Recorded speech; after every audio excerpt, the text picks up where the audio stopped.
So at first we're going to do a little theory, or little like what do you need to take into account when you make a capture appliance, and that's going to take like 20-25 minutes. And after I would like to have your audience participation in asking questions, sharing your experiences in building stuff, and let's see where we can learn from each other and make like having everybody on the same page. So Chris, why don't you take it over your part? You can use the. It's at the bottom. 1, 2, check. 1, 2. Okay. All right. So the part of this conversation that I am going to bring to the table is basically why not do this with a standard laptop? Why is a standard machine that most of us are running Wireshark on? At what point should we start to think about having a purpose-built appliance or going beyond the capabilities of that machine, right? So many of us take Wireshark, we install it on our laptops, we install it on all these portable machines, that's great, but at what point is that not enough? So some of the testing that I did last week I wanted to share with you. What I did is I took basically a traffic generator that was able to transmit packets at 1 gigabit per second, and I transferred across that link 100,000 packets. I did it with 100 byte packets, I did it with 512s, I did it with full packet size, so 1500s, just to have a variation of the test. And I wanted to share some of those results with you. So my capture scenario was I sent the traffic through a hardware box. It was actually a ProfitShark, so maybe you guys have seen that vendor here. You've seen that box there. I wanted to see what it was capable of doing. So that the ProfitShark was attached to one of my laptops, and then I kept going from the ProfitShark to a tap, and then to the traffic destination on the left there you can see. So both of these machines, the one below the tap and the one that was attached to the ProfitShark, they were both capturing the same stream of data. Okay? So I wanted to see, was there a difference, and at what point did they see the same thing? Okay? So let me share some of those results with you. So first of all, when I just sent 1 gigabit per second line rate, shot it across the bow of both of these devices, the laptop on the tap with just Wireshark running, it captured 85,000 packets. So right there, remember, I sent 100,000. So at 1 gig line rate, I know, and I think we all know this, there's a limit there, but that device, I mean, it's a pretty decently resourced machine as well. It simply couldn't keep up. The ProfitShark never had a problem. It was able to capture everything, but that's what it's designed to do. So at 1 gig, 100 byte packets, things were not what I'd hoped. I thought, well, you know, why don't I go ahead and test again, and let me do this just on the command line with dumpcap and see if the results are a little bit different. So doing this on the wire, the command line did buy me some packets, right? I did see a difference there that was pretty measurable, and that's something that I wanted to take into consideration. And on the ProfitShark, I saw everything at 1 gig. So that was important for me to know. Well, what I did at this point, with the test, is I went from 1 gigabit per second, and then I went down to 500 megs, just to half the traffic, all right? So can my laptop keep up with 500 megs? I didn't put all of the results on these slides for you just because it was a bunch of different test results, but just to boil it down, I went down to 500 megabits per second. The laptop with Wireshark did not capture all of the packets until I went down to about 250 megabits per second. That's when I saw the laptop was able to see all of the packets on the wire. That said, the timing was not usable. Basically, what you'd see is a large delta in the delta time, and then a bunch of zeros, packets that were stamped 0000000, big delay 0000000. So while I did see a bunch of packets, I saw all the packets that were transmitted, the timings were off. So basically, here's an example of what I saw right there. So with the laptop, I was able to get 100,000 packets, but like you can see here in the screenshot, there's the delta time. That was a repeated thing. I mean, you could see the machine wasn't able to accurately timestamp everything. really to get to where I was able to capture everything equally on both devices, I had to notch it down to about 10 megabits per second before my laptop with a standard just bare bones install of Wireshark was able to capture not just all the packets, but all of the delta times were accurate as well. So 10 megabits per second, people, woohoo! That's what we get out of a standard laptop. Now, again, there's a lot that goes into that, okay? So this was a very specific test environment.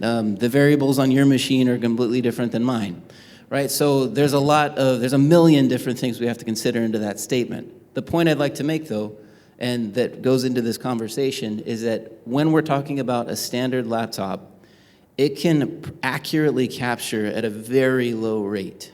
We have to start thinking about either a purpose-built appliance or a device that can assist that part of the process, and definitely moving forward into a packet capture appliance, we want to think about that limit and what is the rate we're trying to capture at. So let's take this as a starting point for, okay, we need to do something else than a laptop.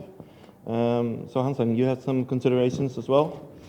Yeah, I did. So these are a couple of gotchas that, operationally speaking, regardless of how you capture, these are some things that you need to think about. How do I point on this, Sake? The big white button. The big white button? Yeah. Okay. If you keep it pressed, it goes very quickly. Oh, no, top one. Okay. Oh, if you. Okay. Oh, you want to point it? That's the top one. Okay. Yeah. So what this is showing you is that if you have yesterday, someone asked me, how did you bring down that Smith-Barney branch when I talked about it? This is how I did it. I didn't know there was a trunk between the two switches. This is an older design. This network design fell out of favor, where you put for ether channel there for redundancy. I showed up to the branch. Here's a client that I need to monitor. Again, even a monkey falls off a tree, like I said. I know what my MAC address is. So instead of looking at what MAC addresses on that port, I specifically queried for my MAC address, and it said, oh, this port. So I said, oh, okay, ops, span this PC's port to this port, okay? Thinking that's my laptop, but it's not because I'm over here, and it's a bridge, so the address showed up here. If I had just said, show me all the addresses on that port, I would have seen a bunch of MAC addresses, and I was like, oh, that's a trunk. Anyway, I bypassed a step because I was cocky, and when you send the traffic from here, and you span it to here, it spews across here and goes over the top, because it's going back to this laptop. Line rate instantly. So be careful when you set up a span, because we think, oh, it's safe, we know how to do this,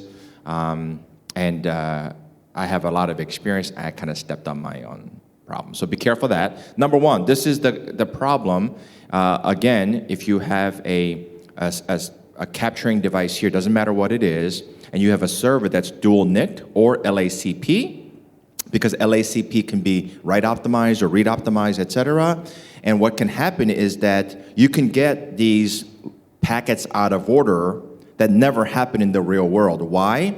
Because the 80-20 rule. So the servers are downloading or uploading typically, right? So there's small requests, a lot of data going back. So depending on how the traffic is coming in here and going out that way, so request comes in, the data goes out this way because of HSRP and whatnot. When you span this, you get serialization delay at the span port going to the capture device. And this port capture device is trying to write as fast as possible. It's line rate capable device. What it doesn't know is that the switch port here, so the traffic is coming up and spanned to this blue port here, goes down to the sniffer. I'm using that sniffer with a little s generically. And then the request, same thing happens, but guess what? No serialization delay here. There's queuing or serialization delay here. So packets, this one shows up to here first, then this one. So you see an act before you actually see the packet. Okay, so these are things that, again, you need to be careful about when you're, any kind of packet capture you need to be aware of. Another one here is if you're in the financials like I was, people are like, I need nanosecond granularity. Do you? Do you really? Let's do the math. And I took a lot of data here that's doesn't really matter. All I want to say is that when you're doing 10 gigabits per second, and it's just simple math, 10 gigabits per second, and then you come out with a serialization delay because those bits can only march at 10 gigabits per second. So even at 1200 byte, there's a pretty big serialization delay if you tell me that I'm single-digit nanosecond aware and accuracy is required, okay? Do the math on your own.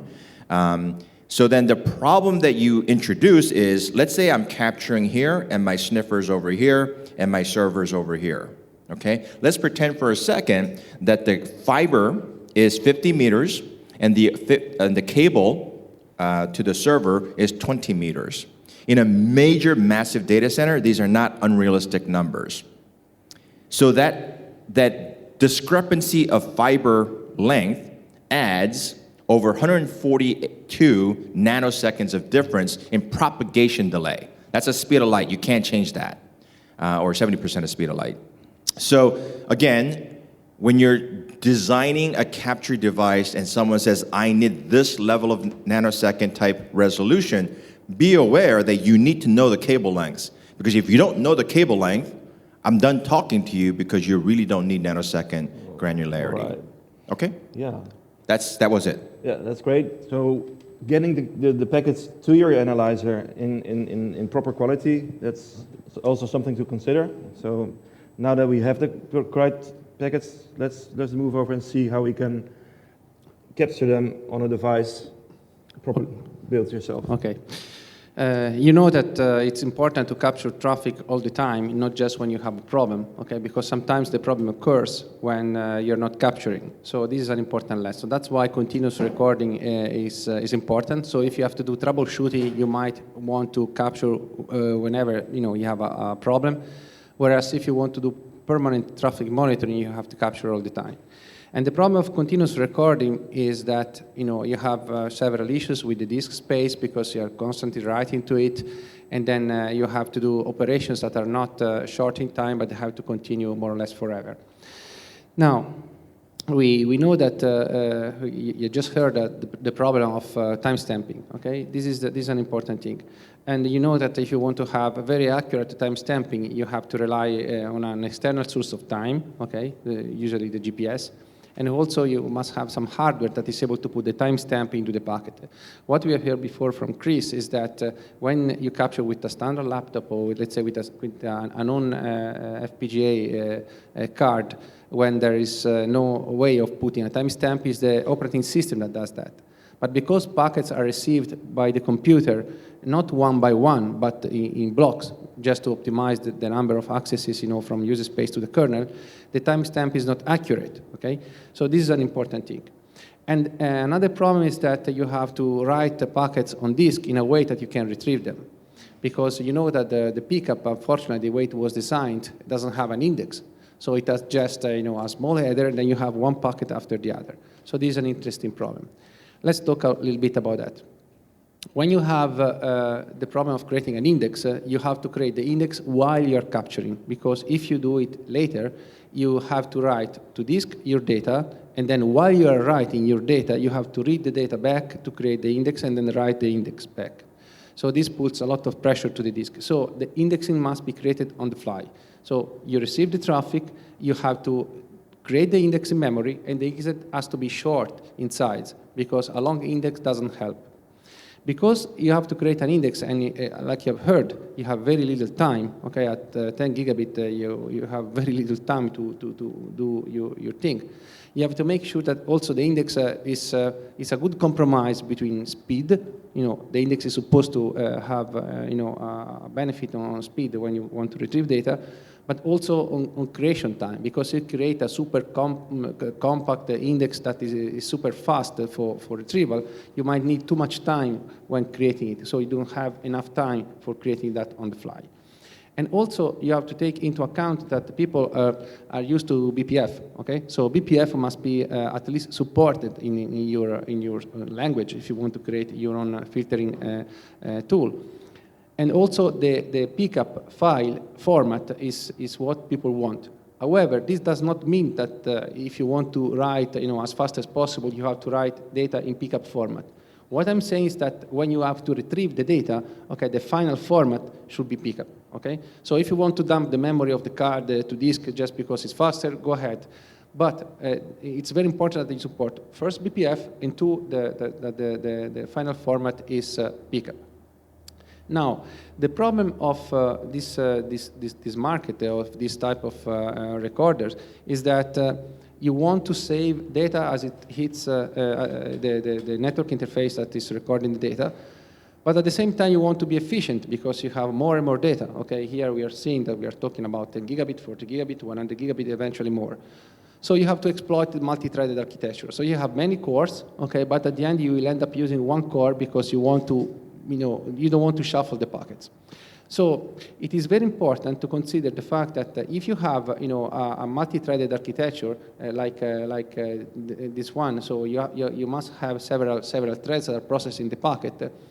The network interface must divide the traffic in a way so that all the threads can work simultaneously or concurrently. Now the thing is that if at the end you want to have the pickup, okay, you are interested in, during the extraction process you have to merge all those small pickups together. And this is something you can do only if you have accurate timestamping, because this allows you not to shuffle packets during the extraction. So search means also to put these smaller pickups together in a single pickup. And this is also an important point for having accurate timestamping. Compression. Sometimes people say, hey, compression is a good idea, sometimes it is not. I think everybody has made some experiments doing a gzip or a zip of a pickup file. From my experience, all I can say is that on the internet, compression doesn't really help because most of the internet traffic is already compressed. So if you think about YouTube, video, movies, everything is compressed, okay? So you can save a little bit, but not really much. Whereas on the LAN, it's a different story because we still see a large amount of traffic that is not encrypted or that is not compressed. Think about a database. So in this case, you can save up to 50%, but those numbers really change according to your network. So there is no rule written on stone that says, okay, makes sense to compress or not. Just remember that compression is yet another thread in the pipeline, okay? So when you are moving from capture to the disk. So it means that you must have enough CPU power to do that on the fly, because again, you should not write to disk uncompressed data and read it back, compress it, and save it. That would be silly. So make sure that you have enough CPU cores for doing that, because that is another important point. And of course, if you want to save space, you can filter traffic. However, as you know, if you filter first, okay, then this traffic is lost forever. Whereas if you filter later, after the pickup has been written, you have more data to write, but then you have the ability of also looking at traffic that you didn't plan to look at. So this is an important thing. And also consider about layer 7 filtering. Layer 7 means that you're not filtering just for IP and port, but sometimes you're filtering for a layer 7 protocol. Let's say, give me all the BitTorrent traffic. This is an interesting exercise, so we have done it. But in order to do that, it means that you must be able to create an index that allows you to have this type of information, or that when you want to retrieve the data, you must be able to parse the data. So in some cases, it can help. In other cases, if you want to reduce the amount of traffic you are writing, because sometimes people say, okay, I want to write the traffic of this, let's say of this conference, but I don't want to write a YouTube or Netflix traffic, for instance, because this is not important for us. So you should try to filter, if possible, using the IP address or something that is easy to do. Otherwise, layer 7 filtering is an interesting option, but it requires a little bit of CPU. I mean, it's not an easy thing to do. And of course, if you want to save disk, you can slice packets, okay? Usually most of the people, most of the vendors are shrinking the size of the packet according to some rules, okay? Some of them are able to also save you, for the first few packets of a connection, the whole packet, and later on in the middle of the connection, only a part of it. I've seen other vendors that are saving packets for TCP only if they have a push flag set. So there are various options available. You can save definitely disk space, but it depends what you have to do afterwards with the pickup. Now, if this is what you want, or if this is creating a problem. And now there is another thing to consider, because at the beginning I said that if you need to go fast, you have to split your traffic across multiple cores. And most of the network cards today available on the market allow you to do that. This technique is called RSS. Unfortunately, RSS is dividing the traffic according to a hash, so the card is parsing the packet in hardware and then is splitting across cores. However, this might shuffle the ingress. So you should do that only if you have hardware timestamping, because if you don't have hardware timestamping, then you have the guarantee that per core, per RSS, the packets are not shuffled. But if you want to create a pickup that is the total of all the streams, then this is not guaranteed at all. Okay? So take this into account, because shuffling, it's a big problem. You have heard this morning, the encryption, what type of challenges it's creating to you. That you know that timestamping are very important. So take this into account. And however, at some point you need to do RSS. There is no way you can go, let's say, above 10 gigabit without RSS. Okay. So in this case, hardware timestamping is really necessary, because at the end, I told you, you have to reassemble the stream together. And then let's say a few words about tuning. Sorry if I'm going fast, so I don't want to take all of your time. So if you have to write a lot to disk, you have to buy a server that has enough disk space. And most of the time, those servers have one problem, that they don't have one CPU, but they have two physical CPUs. Okay? And usually, sometimes the first CPU doesn't have all the available PCI slots, and then you have to put the card on the other CPU. So to make this long story short, the problem is that here there is one bus that allows you to interconnect the CPUs. This one is at high speed, okay, compared to the network. And the point is that because of the way computers are working, memory is attached locally to the CPU. So it means that if you are here capturing traffic here, so it means that packets are put in this memory bank. But if you're capturing traffic here, the traffic is put in this memory bank. But then at the end, you have to write to the disk, okay? And consider that this bus is much faster than this bus that you have. So you have to make sure that in this case, this is a wrong configuration, because you have the RAID controller on one core and you have the other NIC on the other core. So what you should do, you should try to put everything in one place, okay, so that you don't have to go across this bus if possible, so that everything is more efficient. However, like I said, if you buy CPUs, if you buy servers from big vendors, they usually give you two CPUs, two physical CPUs. If possible, buy with one CPU, because you will not end up having this type of problem with the QPA bus.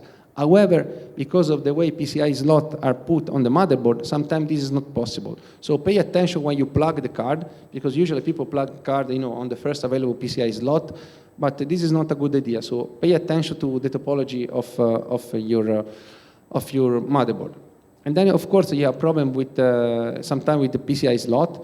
So if you're running out of PCI slot, make sure that you exploit the QPI bus, the one that is the connected CPUs, because it's very fast, okay, compared to the other buses. Now, what about the drives? I will give you these slides. Don't worry, I'm going a little bit fast, but just to give you an overview. So there are various options here. You can move from a rotating drive to high-speed PCIe NVMe drives. Now, what is the main difference? As you can see in the column in the middle, we are talking about the random IOPS, and on the right column, you are talking about sequential. Now, when we are writing, we usually try to write sequentially. Okay, so you start from the beginning until the end. The problem is that when you search, okay, this might not be the case. And also, don't consider the performance, as absolute performance, because at the beginning, when the disk is empty, when it's just format, you can write wherever you want. But then at some point, when you are starting, we are talking about continuous recording, don't forget that. When we are starting to delete files, simply because there is not enough room, okay? So the disk can have some pressure, okay? So consider the random IOPS as the worst case, okay? Don't consider the sequential I/O as the best case, because otherwise everything seems to work pretty well, and then you leave the machine working, let's say, for 50 minutes, for 1 hour, for half a day, then you will see that the performance decreases, simply because you didn't think that at some point you cannot really write sequentially. And also pay attention to the type of storage, okay? Flash disks, of course, are faster, But rotating drives are more reliable. So if you want to use flash storage, you must buy write-intensive flash storage. Okay. So the quality of flash storage is improving, but don't go to Amazon and buy the cheapest drive or cheapest SSD, because this might last for a few weeks, because maybe it breaks. Okay. Because not all are designed for write-intensive tasks. Usually they're designed for read-write. Okay, so take this into account. Again, don't make this mistake. Also, RAID. People are saying, okay, RAID is important. Right, it's true, it is important, but RAID adds some sort of latency and performance degradation, because of course it is much more complicated to write in RAID than not. Now, the RAID controller is an important thing here. Also, the way you choose RAID, if you say RAID 0, RAID 5, also affects the performance very much. So pay attention to this and to the way you format the disk, because for some type of RAIDs, XFS might be better. For others, X4 might be better. Okay, so this is not something. It also depends on your purpose. If you really need to have the data and you need to be secure that it's kept on disk, then you need RAID. If you just need to capture the data and the disk can fail and you can do another capture session, then it might not be as important. Exactly. Yeah, so. But don't take for granted that RAID is free. So it adds sometimes some performance degradation.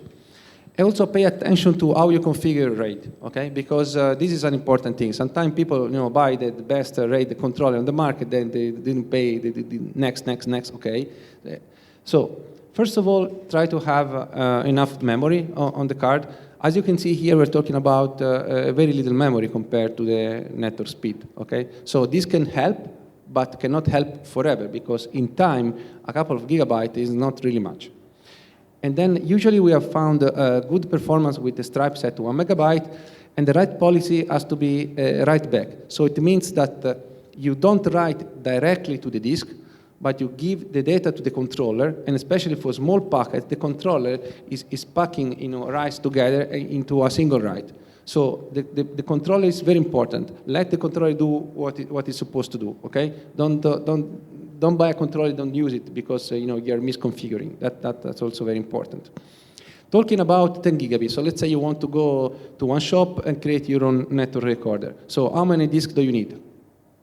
Usually if you have rotating drives, you need between 8 and 10, depends what you do. Some network cards, especially those with FPGA, sometimes put a CRC and header, so you're not writing 10 gigabit, but sometimes you're writing more than 10 gigabit per second, simply because they're adding extra data. So let's say if you need at least 8 drives with a RAID controller for rotating drives, you can go down to 1 or 2 with NVMEs. Okay? NVMEs, however, have one problem. The write-intensive ones are very expensive. So in storage sites, okay, you need a few of them. Also, don't forget that NVMEs are basically PCIe cards. So you're writing in parallel to them. So you need to exploit this properly. So you have to configure that properly. That's why RSS is very important, because you can write to all of them simultaneously. However, you have the problem of timestamp I told you before. So there is not a rule. So you can choose whatever fits best your budget. However, if you want to go faster, let's say up to 10 gigabit 20, rotating drives are okay. When we are in the 40 gigabit range, they have problems. You need many of them, at least 32. So you need a big box, but 32 disks usually don't fit into a machine, so you need an extender. So it's a complicated math. You're saving on disk price, but you'll be spending more on the server. So it's complicated. NVMe are great. However, you need a lot of them. Because you need a lot of them, you need a lot of slots. And because you need a lot of slots, you need a high-end server. And if you have an high-end server, you end up having the problem of having 2 CPUs and the problem I told you before. So pay attention. Let's say don't buy the server without knowing how the motherboard is made, how many slots, and where they are. Okay? Don't make this mistake, otherwise it's being complicated. And then at the end, again, I will leave you these slides. So there is some math. So if you want to calculate a little bit how many gigabit you're writing, including everything, this is an interesting math. Also, it means that if you want to have, let's say, I have an Excel spreadsheet if you want, that can probably help more than a slide. So if you want to say, I want to write so much data to disk, this is the number of drives I want to have, this is my budget, so it makes a little bit of some math. So just to tell you also in time how long you can write, okay? This is an important thing. And then at the end for this, we are almost at the end, for basically 1 gigabit every, yeah, sorry, I was a bit long. Yeah. For 1 gigabit, basically every network adapter, I'm talking about servers here, I'm not talking about the laptop, can work, okay? At 10 gigabit, it's another story, okay, because still, FPGA adapters are very good. At 40, I see problems with, commodity adapters, honestly. At 100 gigabit, it's even worse. So let's say at 1 gigabit, pick what you like, okay? Better to buy high quality cards. Sometimes those that come with the server are very cheap. So low-end Broadcom, skip them. They're good for transferring data, but not for capturing. At 10 and up, pay attention to the adapter you're writing. Also here, again, I will leave you this slide. There are some basic numbers that from our experience when we have built our own recorders, saying that this is the minimum amount of hardware you should buy, amount of CPU. Also, pay attention to the number of cores, because people sometimes sort the CPUs according to the number of cores, but number of cores don't help very much here, I told you. And then because if you have more cores, you have less gigahertz. Sometimes it's better to have a good balance between the two. But don't buy 40 cores and then very low end gigahertz, because this will be a mistake. You will end up dropping a lot of traffic. Okay. Sorry for being. Okay, so this was a lot of information. We will, Luca, if you can share your Excel sheet with me, I will put it together with the slides and make sure it gets uploaded to the retrospective page. Jasper, I think you wanted to talk about a little bit about different kinds of capture machines, different purposes. Yeah, I'll be quick because we want to have a discussion and not a presentation. Yeah, we want to have a question as well, so let's... So my point in all of this, because we already talked about laptops, spend ports, all the hardware, for me, I'm maybe kind of a special person, because I usually carry my capture machines around with me. So if somebody tells me, here's your 19-inch ultra-heavy super-duper capture machine, I'm like, I need to carry that around with me, possibly on an airplane, so I need something else. What I need is small, portable, still capable of capturing 10 gigabits, maybe. I want to capture on span ports, I want to capture on taps. Taps means I have 2 output links, I need to capture them simultaneously. And then there's also the question of, if I'm moving from one customer to the other, I cannot show up to the next customer with a disk full of capture data from the old customer. So how do I get the data off the disk? Well, that is a problem that I already have during the analysis. I've been stuck with a capture engine where the capture engine could do 4 times 1 gigabit per second at the same time without losing anything, but it only had a USB 2 port to copy the data off of it. Yeah. And I don't know if you still remember USB 2, but that is no fun. It takes forever. So the question for me always is, how do I get the data? And with that machine, I basically ended up using my screwdriver and removing the hard drive to attach it to another machine to read off of it. Yeah, and replacing the hard drive for the next customer. So do you sometimes change hard drives for different customers? Yeah, I do. Yeah. And leave them at the customer side sometimes also? That is also something that needs to be agreed upon with the customer. Sometimes they only realize it afterwards. That's also a reason why, for example, I very often had to buy new taps, because when we put the tap in, everybody's like, line disconnect, we don't like it. And when you come back and tell them, now I need to remove the tap, they're like, how much is it? Yeah. And then you buy a new tap because you leave yours in there. I remember having a little block for connecting to Ethernet cables, and a customer borrowed it because the auto sensing didn't work when they configured their ports, and then it was there for like 6 months. Finally, I got it back though, but that was not a problem. Okay, so there's a lot of things that are important, like how often do you capture? Do you use the box like 24/7, or do you use it only when you go to the customer side? Does it need to be portable? Are the timestampings important, or are the timestampings not that important? Just get all the data out. So let's share some experience. Who has built their own capture appliances? Or who wants to build them?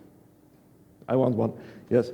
So what are the questions you have in configuring and building a machine?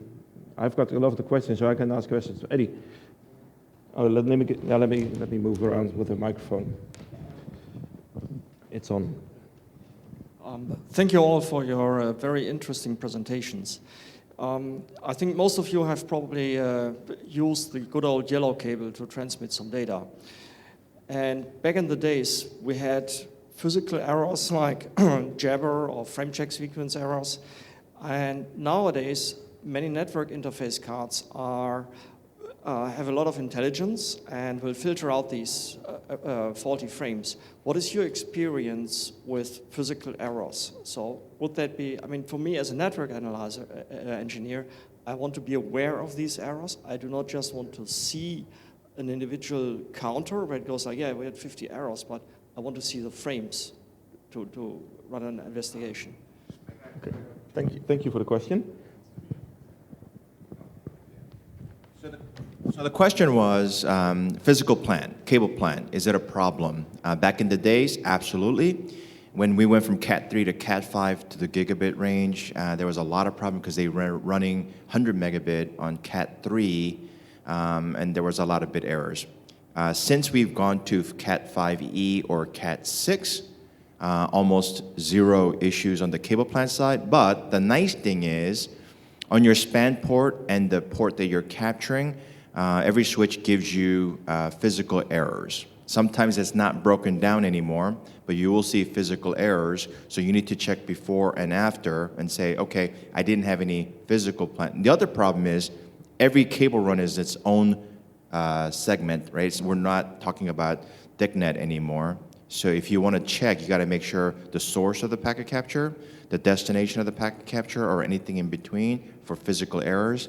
But I would say that's these days, not a big concern. I think I've encountered errors over the past weeks or years, and that's mostly because of dirty fibers. So dirty fibers still give you packet errors, and I think the question is whether you want to see them in your capture and how you want to see them in your capture. It's very hard because it's almost impossible because switch providers don't let you do that unless you have a physical tap. Yeah. And if you have a physical tap, you're only capturing it there. So if you're capturing a couple of switches away, you're not going to see them. And that's kind of the limitation of switching technology in general. Yeah. I just have one small addition because ever since those pesky IoT devices are hitting us, and people think they can write their own TCP/IP stacks on an FPGA card, we are actually seeing more physical errors once again because people are learning once again how to write network cards.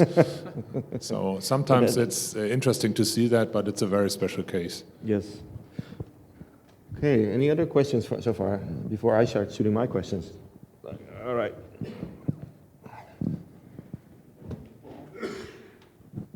Hello.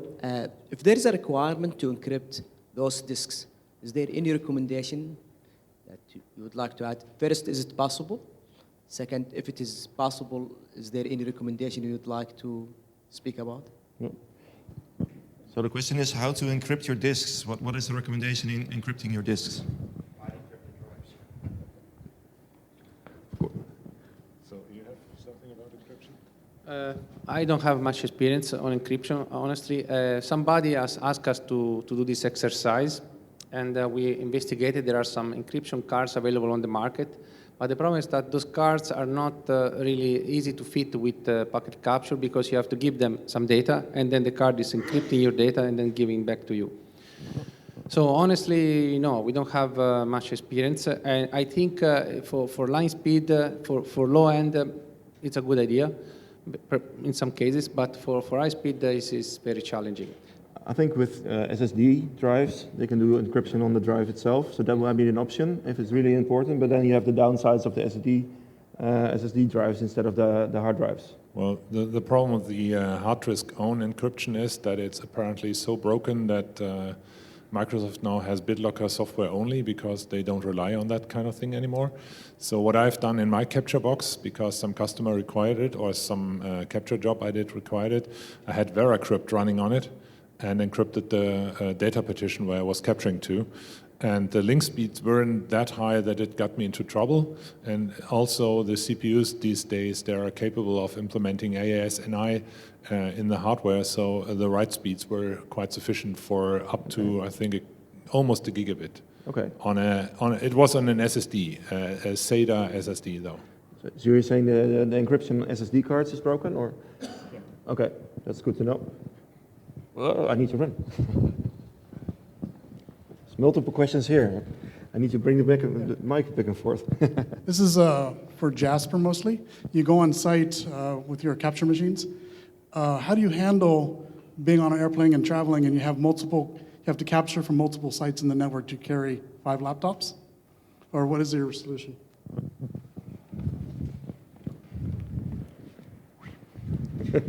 We should have had the second one, but it's good for my health.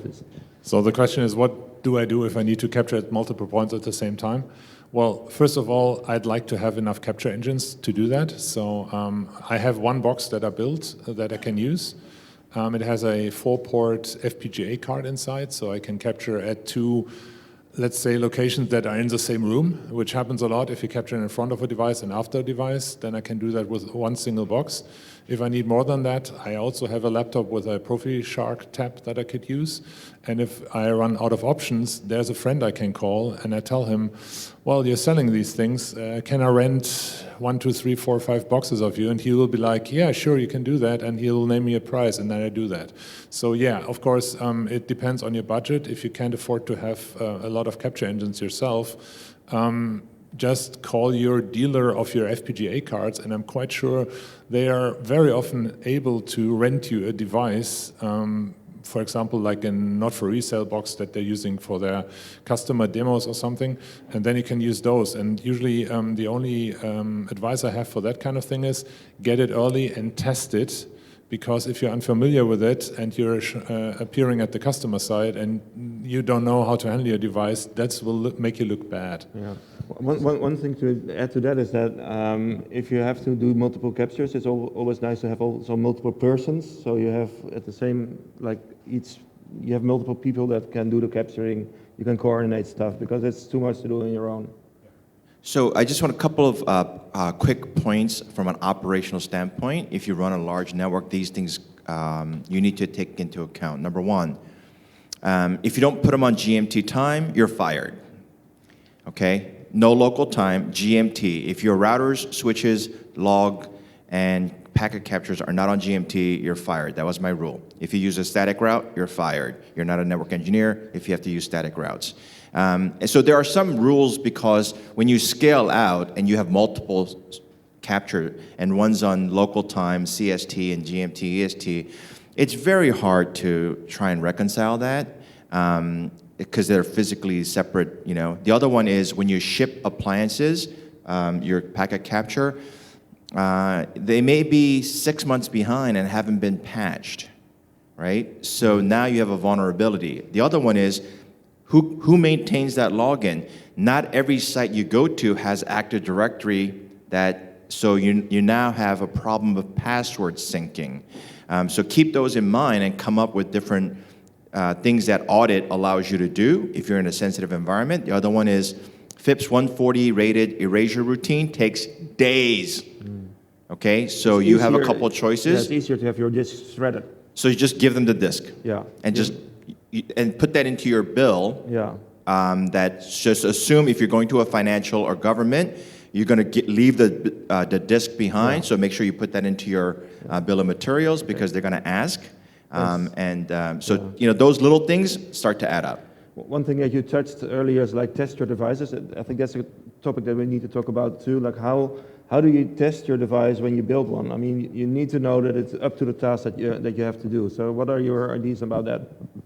So I'm a little spoiled because I have access to some analyzers that do line rate traffic transmission.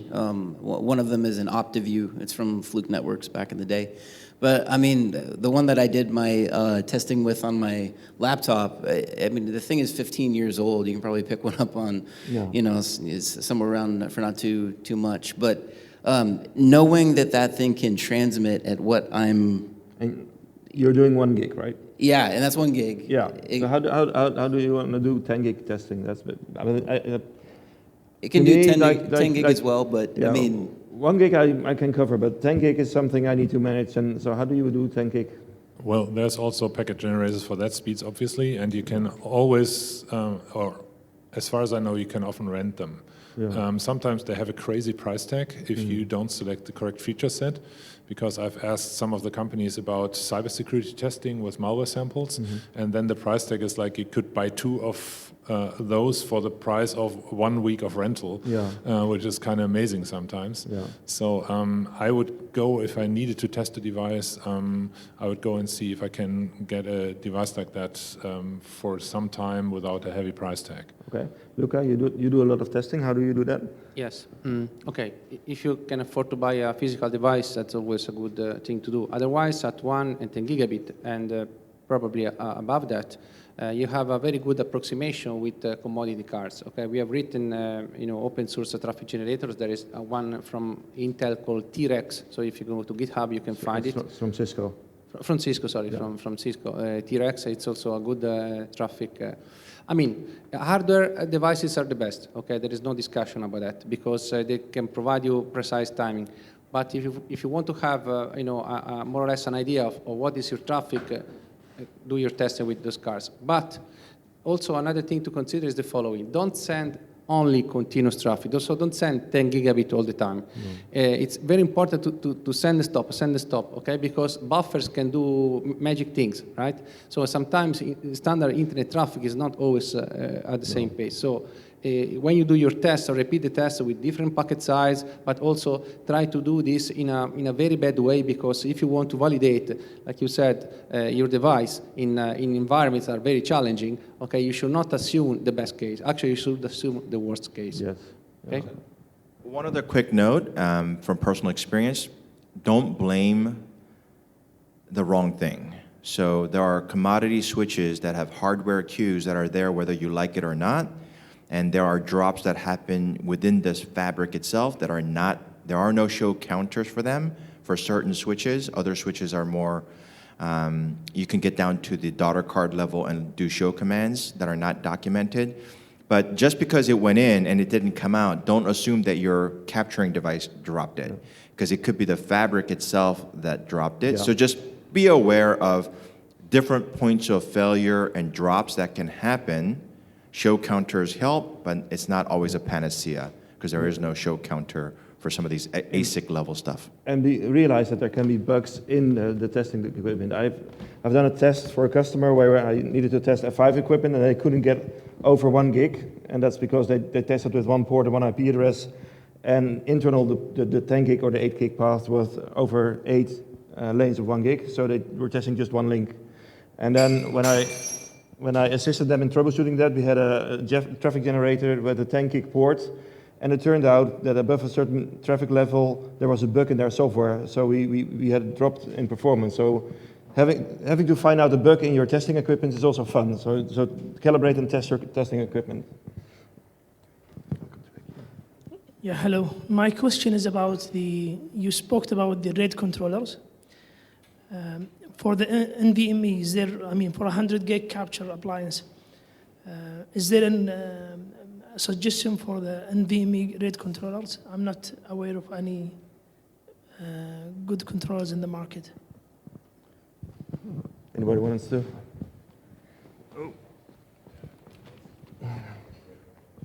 Okay, so I don't know if I got the question exactly. So you're talking about NVMe and RAID controllers? Okay, with NVMe, you don't need a controller, because something I forgot to say is the following.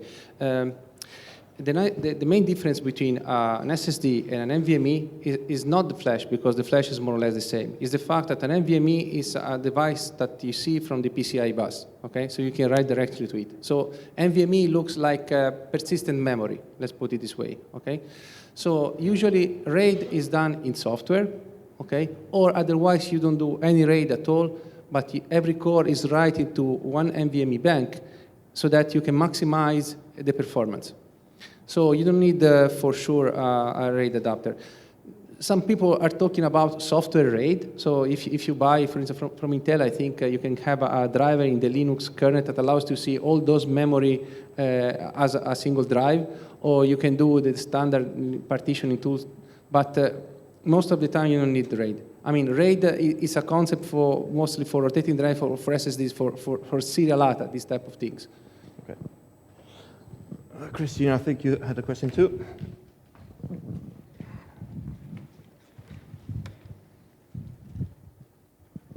I have a question. I mean, getting data and collecting data is a hard task, but then you have on the 10 gigabit such huge amount of data. How do you retain them? So Data retention, how do you keep like days or weeks or? So what's your policy on or ideas on that? Who wants to? Well, from my point of view, if you have like a data retention that needs to go on for days and days, you probably have to install like a big heavy machine with a lot of terabytes or petabytes of disks. And there's probably no other way around it. So that's what you probably need to do, because you can't even copy that much stuff off the box, because it's still writing to the disk. And if you're pulling data from the disks, that is put an additional strain on it. So I think retention policy, for me, for my capture devices, I usually go, well, until the disk is full or until the problem arrives. So I do a rolling buffer and capture a lot. So I don't care about past events. If they're, I try to aim for like at least the amount of time to, when the problem occurs and the customer doesn't realize it right away, and then he calls me, and then I drive to the customer, and then I arrive at the customer side, then the data still needs to be there. Yes. So that's my retention policy. Unless you are able to ask the customer to stop the trace for you, you need to take into account the time that you need to get to the trace to stop them and still have the traffic in the buffer. One other thing that I try to do is when I look at the traffic at the customer side and how much is it, and I calculate based on that, but I also make a test trace to see whether there's a lot of top talkers that I'm not interested in. And when you filter those out, then your retention might increase significantly. So one other trick, tip, gotcha, all into one is TLS 1.3. You don't need the full packet capture because you don't have a key. You can't look at it anyway. Yes, you can. So from a network perspective without the application guy. However, when you do that, that's okay. You save on disk space. But be careful that some analyzers actually calculate based on the physical snap length and don't understand that this was really a 9,000 or 1,500 byte. So be careful. Whatever analyzer you use, your bandwidth bits per second calculations are way off because it thinks every packet is 64 bytes or whatever your snap length was. So just little details, but devil's in the detail when you do this work, so just be careful. Test, test, test. That's basically what I need to verify. By the way, you mean that the packet has shortened to, let's say, 64 bytes for both captured and Y-size length? When you give it to the appliance, it doesn't know that it was longer. So there's a trick that you can pull. You can use Trace Wrangler to refix that. So Trace Wrangler will look at the IP header and see it was 1,500 bytes, and we reset the wire length to the correct size. So in case anybody has that problem, you can fix it with Trace Wrangler. That's also a problem with the slicing on a packet broker, because it just slices it, and then your capture engine doesn't see the slice side. So you've got the same problem in that regard. Hello guys, I have a question about timing, yeah? What are you using for time sources like NTP, PDP? What are you using in practice, yeah? Because I was talking here, I think 2 years ago, about timing, yeah? How it works. What do you use in the practicing things, yeah? You have your own NTP appliances or PDP appliances with you on multiple sites. You said that. Can you share them? So the question is, how do you handle accurate time? And to me, I usually have one capture site, so then I just use the NTP synchronized time on the capture device. But it gets more complicated if you have multiple devices. So honestly, for me, I have never synchronized my capture devices with PTP, which would be the high precision one. I think this is something you need to do as soon as you have multiple devices deployed in the network, and you need to look at them in a synchronized kind of way. So if I need to look at one machine and another machine and that machine, it would be best if all of them are on the same exact time. My analysis very often is just, hey, if the time is almost correct, it is good enough for me, because I'm basically very often working with delta times between packets. And I don't care if they start a second later than the actual time clock was. I only need to have exact delta times. So once the clock is synchronized and the clock keeps ticking in a good way, so to speak, I'm happy with it. So I have to say, I never really tried PTP, also because I need extra hardware for that kind of thing as a source. I just recently woke up about timestamps, because I always kept it with my laptop or a simple server, and the timestamps are way off. But I usually analyze on layer 7 and higher, so the timestamps are not that important. Now that I got well, again, the ProfiShark comes around. Now that I capture with a ProfiShark with nanosecond or 4 nanosecond time precision, I really woke up like, wow! Now I can really see what is in what the actual timestamps are, and it depends on your troubleshooting job what you need to do. Yeah, and I think so. Trading floors need that level of precision one way because market data comes in as a UDP one way. What Jasper said is absolutely true. The delta between the two is important, and not so much the clock, because as long as they drift, it's hard to do it without a graph, but as long as the two lines move up and down at the same time, you can negate.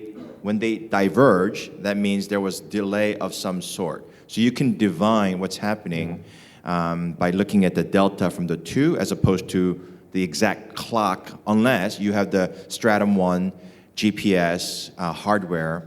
And then the other challenge is that I've been in many, many data centers, and never have I ever had the ability to run cellular or GPS cable up to the roof, right? So sometimes it's overrated. So like I said, one way for market data is absolute. What did I do? I created my own packet structure with own GUID, with own timestamping, and with the BPF filter to capture that. So when you do that, you can actually do that. There's code that's available, let me know.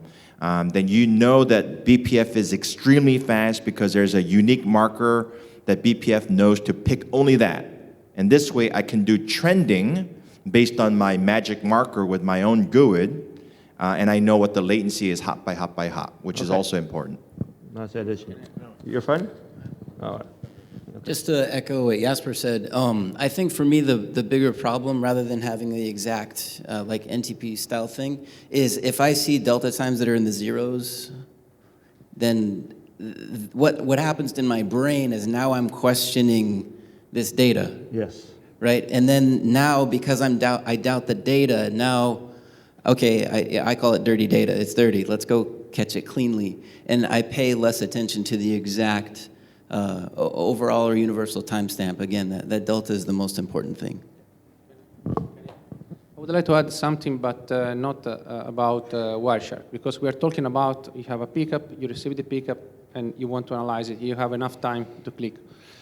In some cases, so NTOP is doing mostly network traffic monitoring. In some cases, people are having different type of problems. So, and they need to record the traffic at one side, okay, and they deliver us the pickup or the appliance with the pickups.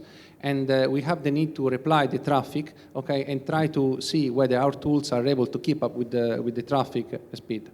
So how do we reply the traffic with exact timestamping? Again, if you have an hardware card, the hardware card is very good in helping you doing that, because when you have a standard network adapter, is the system that tells the card when to send the packet. So if you have to troubleshoot with a pickup, okay, you don't have this problem, but also consider traffic replay. That is also an important aspect. We have written, but there are also many other open source software implementation. There is an interesting paper about from the University of Munich that is talking about how to reply as precise as possible pickups with the exact timestamp that has been recorded. Okay, so this is an interesting aspect. Okay. So I have one small thing to add. Maybe some of you have seen Christian's presentation about the crypto device troubleshooting that we did, and we captured on the clear text side and the crypto side of an encryption device, a layer 2 encryption device. And what's important for me is that you do that with one single box with 4 interfaces to get full duplex on the inside, full duplex on the outside, because then the timing by the capture card that I had will be precise for these 2 things. Yeah. Because if I do that with one capture box on the outside, one capture box on the inside, then I would need to use PTP to get them to exact the same time, because otherwise I cannot calculate datas anymore. Yeah, if you can manage to use one device, then at least the deltas are right, and you don't care about it, or at least I don't care about the absolute time step. Is that answering your question? On this side, have we been on this side? Yay.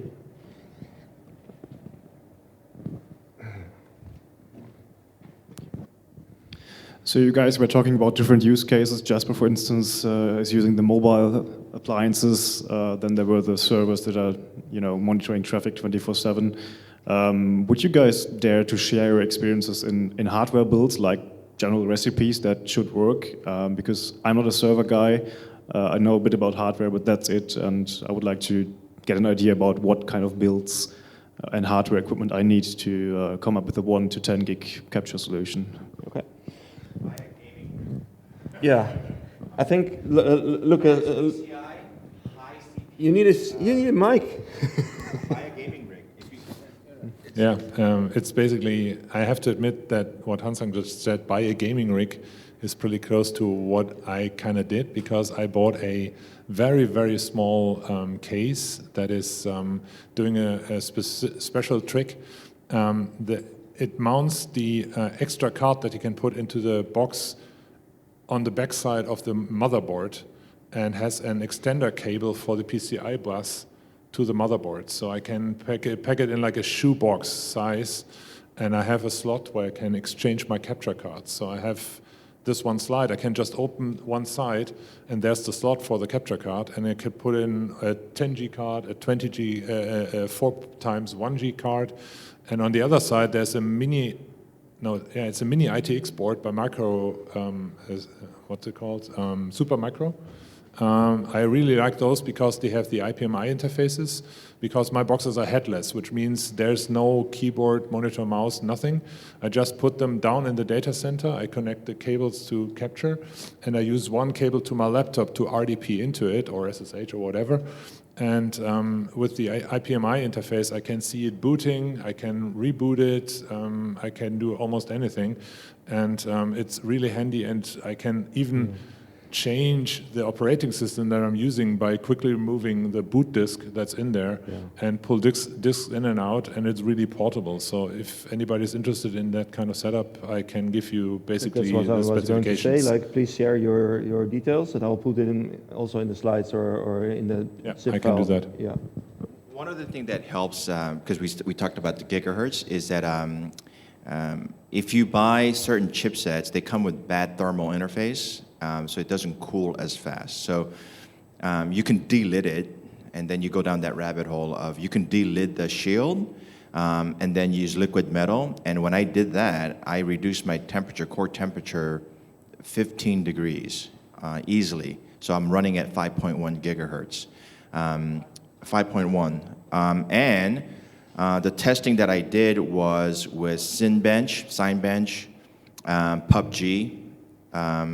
And when I say gaming rig, and I'm joking, but I'm not. It's the same characteristics, right? High CPU speed, IPC matters, PCIe lane matters, and so you have to do a lot of research on what those things are. I think that's the question. Like, and then you have an awesome gaming rig. For the time that you're not capturing, right? No, I think the question is, and that's my question as well. Like, if you spend time researching this, you learn about these things. When you first start your new Capture Appliance, you don't know about these. So if you can share any of your experiences in a text file, I will also include it in a zip file. So you have like a documentation for the current state of affairs, because next year it might be different. Or at least you have like some guidelines for people to start doing it themselves. Will that be okay? To write it down? Yeah, to write some tips down, like some experiences. I can do that. Yeah, okay, I'll collect it and I'll put it in the zip file. I have an additional short bit about the super micro board I chose. The first one I chose was for servers, so it didn't have a fan on top of the onboard CPU. It has a Xeon CPU, and it is hardwired on the board, but it had no fan, so I had to add a fan on the side of the case, which makes it noisy, but who cares? And the other thing is the board that I chose has a dual 10G copper link, which I chose specifically not to capture, because that's where the capture card is for, but to transfer data off the device. I want to be able to move data off the device at 10G per second if I can, or 10 gigabits, because I'm really not happy waiting for data transfers. I'm copying PCAPs way too much in my life, and I don't want that to take more time than it has to. If it's just like 500 megabytes or maybe 5 gig, it's okay, but if you have to move more data than worst case, I remove the disk. Yeah, all right. So we've got like 5 minutes left. There's a question back there.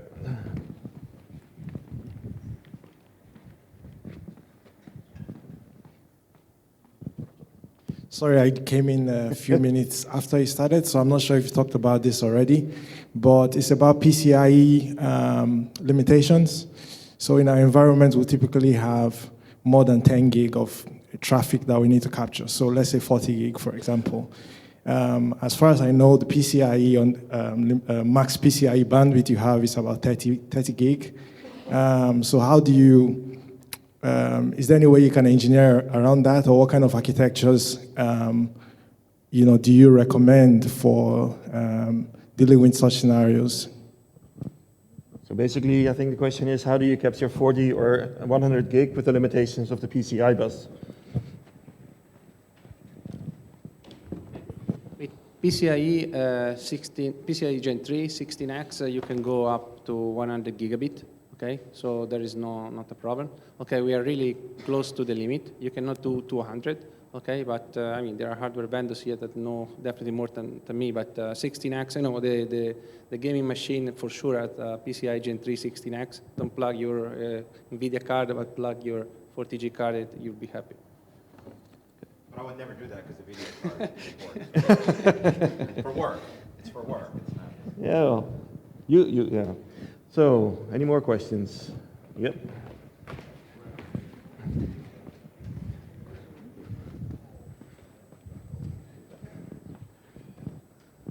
I have a question about this interface speed of 25 and 50 gig in data centers. You have experience with that right now?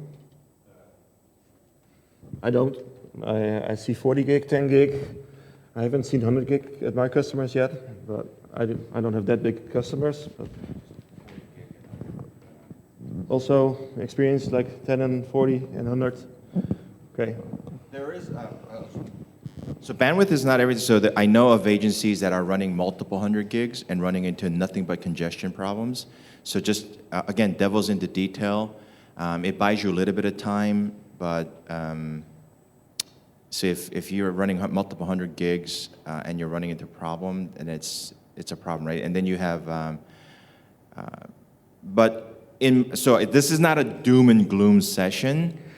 In 95% of cases, you don't need any of the stuff that we just talked about because the server and the client cannot push it anyway, right? What's the point if the client that you're troubleshooting is 1 gig attached, right?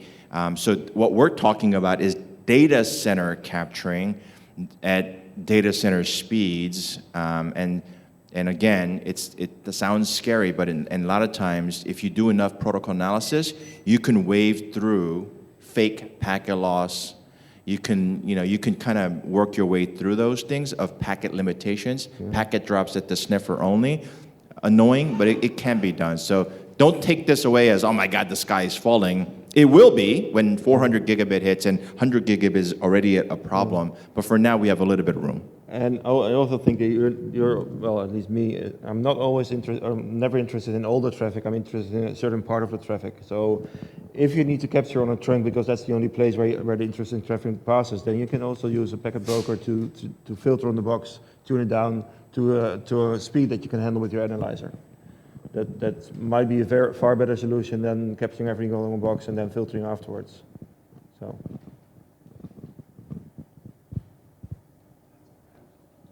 I see another question. So We give you an excuse to buy a gaming rig? Yep.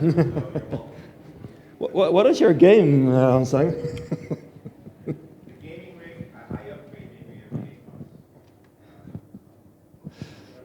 So,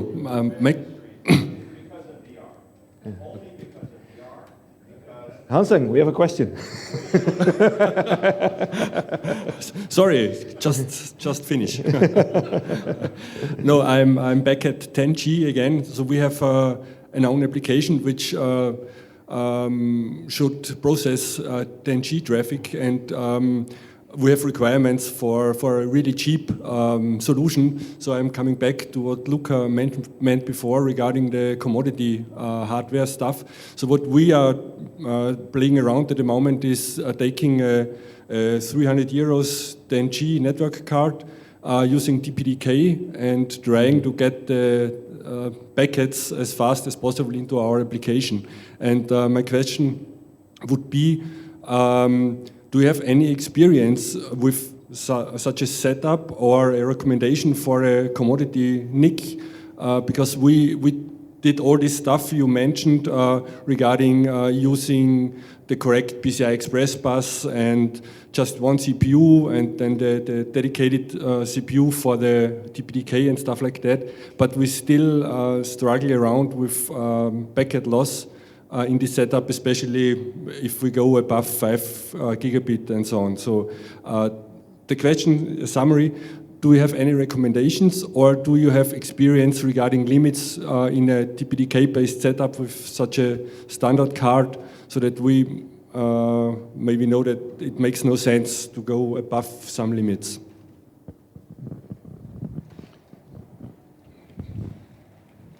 How to push the limits on commodity hardware? The nice thing about the DPDK is that if you go to the DPDK website, okay, there is one directory somewhere. I don't remember the name, but you can find it. So where they have benchmarked for the various cards. So you know exactly in advance what to expect from the card to buy, okay?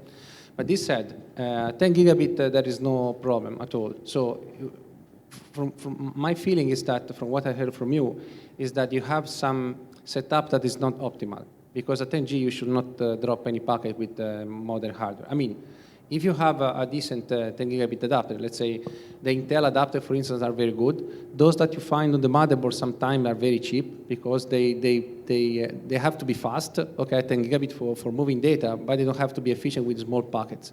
However, my feeling is that you have some suboptimal settings. We can talk about that later, but for 10G, for sure, you must be able, if you have enough drives, if you are paying attention to the PCI bus and all those things, to that. Another important thing I forgot is the following. We are talking about the gigahertz. So when you install a server, usually the manufacturer doesn't know who's going to use it, right? So go into the BIOS or the FE and check if the server is optimized for speed. Okay, it will use a little bit more power, but is that. Because another problem is that when you buy a CPU, the speed of the CPU changes according to the workload, okay? So if you're sending constantly 10 gigabit, okay, the CPU is running at a very high clock, okay? Especially the higher the clock, the more this floating happens. So instead, if you send, slow and then fast, slow and fast, less fast, is there where you have the packet drops, because the CPU and the buffers cannot really keep up with the sudden change in speed. Yeah. So let's talk about that offline, but I believe that there is some optimization to be done. I think it's about lunchtime, and so it would be perfect opportunity to talk over lunch to discuss this further. I want to thank you for all your questions. I think it's a topic that really feedback. Oh yeah, the feedback forums. Yeah, please Janice and us, because we want to know. This is the first time that we did this session, and we want to know how it went and things you might have been missing or things you might have been different. So please give us feedback and enjoy your lunch.